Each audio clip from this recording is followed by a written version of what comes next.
brought to you by Silver Pumps. Top quality और consistent performance के लिए सिर्फ सिल्वर पंप नाम याद रखना।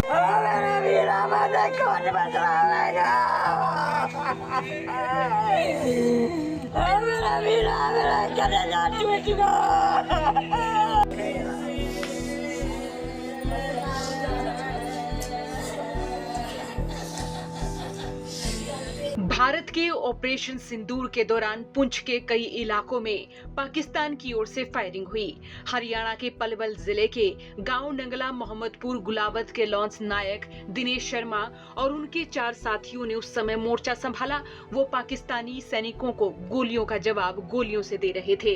इसी दौरान वो और उनके 4 साथी घायल हो गए। सभी घायल सैनिकों को अस्पताल में भर्ती कराया गया, लेकिन दिनेश को डॉक्टरों ने मृत घोषित कर दिया था। इस जंग में एक और बहन का भाई चला गया, एक माँ का बेटा चला गया, एक पिता का लाल चला गया, एक पत्नी ने पति और बच्चों ने अपने पिता को खो दिया। दिनेश शर्मा के 2 बच्चे, एक बेटा और एक बेटी है और तीसरा बच्चा अभी दिनेश शर्मा की पत्नी सीमा के पेट में पल रहा है।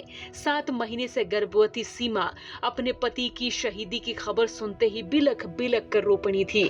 दिनेश के घर उनके परिजनों को सांत्वना देने के लिए सूबे के मुखिया नायब सैनी पहुंचे, जहां उन्होंने कहा कि शहीद दिनेश शर्मा को सरकार की योजना के अनुसार 4 करोड़ रुपए की आर्थिक सहायता दी जाएगी। गांव में पार्क बनाया जाएगा जिसका नाम ऑपरेशन सिंदूर शहीद दिनेश कुमार रखा जाएगा। आपको सुनाते दिनेश शर्मा के घर पहुंचकर सूबे के मुखिया नायब सैनी ने क्या कुछ कहा। हमारे डीसी महोदय यहाँ पर थे, क्योंकि लगभग 4 करोड़ के करीब वो मदद की जाएगी, वो आएगा। और भी जो सुविधाएं सरकार की तरफ से है, मैंने कहा है मार्ग का नाम पूरा रखा जाएगा। हाँ, यहाँ पर गांव के अंदर दिनेश जी के पिताजी ने एक जमीन पड़ी है, 2-2.5 बीघा जमीन है, उसके अंदर उन्होंने पार्क बनाने की बात कही है।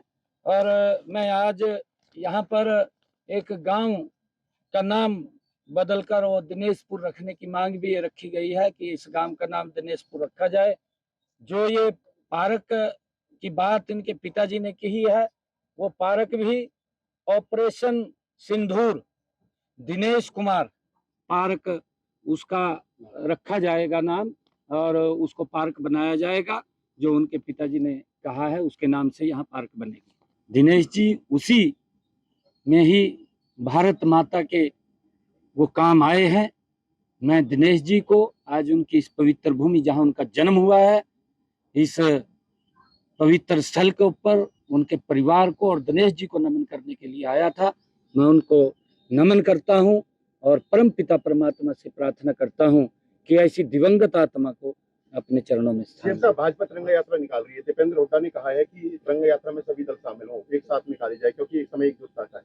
अच्छा है, सभी को निमंत्रण देते हैं और सभी ने आना चाहिए। दीपेंद्र जी ने अच्छी बात कही है और मैं चाहूंगा कि सभी दल इस तिरंगा यात्रा में शामिल हों, क्योंकि देश में जो इस घटनाक्रम के बाद लोगों में जो रोष था और आदरणीय प्रधानमंत्री जी ने जो कार्रवाई हमारे आर्मी के जवानों ने किया, उनको स्वतंत्र किया है और उनको कहा है कि वो जो करना चाहें और जिस समय करना चाहें, उनको खुली छूट है। आर्मी को खुली छूट दी गई और उन्होंने पाकिस्तान की सरजमी के ऊपर जाकर के उन आतंकवादी अड्डों को नेस्तनाबूद करने का काम किया है।